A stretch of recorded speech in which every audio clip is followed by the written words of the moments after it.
নিত্যপণ্যের বাজারে আগুন। মুরগি, ডিমের সাথে সাথে সবজিও এখন দাম বাড়াচ্ছে। লোক দেখানো নয়, দাম কমাতে সুনির্দিষ্ট পদক্ষেপ নেওয়া প্রয়োজন বলছেন ভোক্তারা। হাফ সেঞ্চুরি হয়েছে ডিমের হালির। সপ্তাহের ব্যবধানে বেড়েছে 10 থেকে 15 টাকা। দাম বাড়ার নানা অজুহাত যেমন দিচ্ছেন বিক্রেতারা, তেমনি প্রতি হাত ঘোড়ায় যোগ হচ্ছে বাড়তি মূল্য। মানে তিন ধাপে তো, যেমন আমরা যে আড়তটা থেকে আবার আমরা বিক্রি করছি, আমাদের কাছ থেকে আবার একজন নিবে, মানে লাস্ট ফিনিশিং। বাজারে মুরগির হালও সেই একই।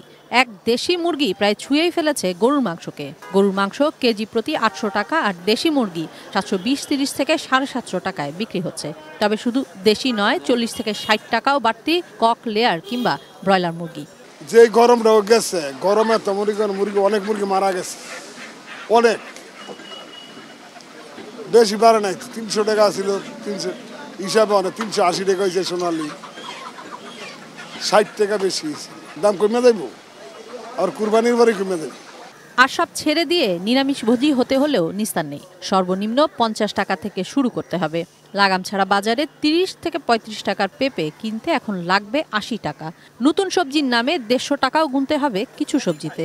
এই সবজি বলেন আর আপনার ওই যে ব্রয়লার মুরগি বলেন, প্রায় সেম কোয়ালিটি। মানে আমাদের সুতা বলেন বা বাহানা বলেন, এটার কোনো শেষ নেই। হ্যাঁ, একটু বৃষ্টি হইব, বর্ষা হইব, একটু পানি জমা যাইব গা, তো সব পচে গেছে গা। এখন অতিরিক্ত খরা, মানে আপনার রৌদ্রের যে তাপমাত্রার কারণটা, এটার কারণেও আপনার জমির যে ফসলের গাছগুলি আছে ওগুলি জ্বলা যাইতেছে। তবে বাজারে ফের ঝাঁঝ বেড়েছে কাঁচামরিচের। কেজি প্রতি 200 টাকায় বিক্রি হচ্ছে খুচরা বাজারে। পণ্যের ঊর্ধ্বমুখী দামের খেলায় সাধারণের জীবনে নাভিশ্বাস। আক্ষেপ মানিয়ে নেওয়ার চেষ্টায় তারা। এই কয়দিন তো মরিচ পুরাই সস্তা ছিল, মানে সারা মনে করেন রোজার আগের থেকে এই 100 টাকা 80 টাকা কেজি 60 টাকা কেজি ছিল। এই আজকে 2 দিন হয় মরিচের দামটা বাড়ছে। মনিটরিংটা কোনো প্রকার যেখান থেকে করলে কন্ট্রোল আসবে সেখান থেকে করা হয় না। কিশোর জাহান, এটিএন নিউজ, ঢাকা।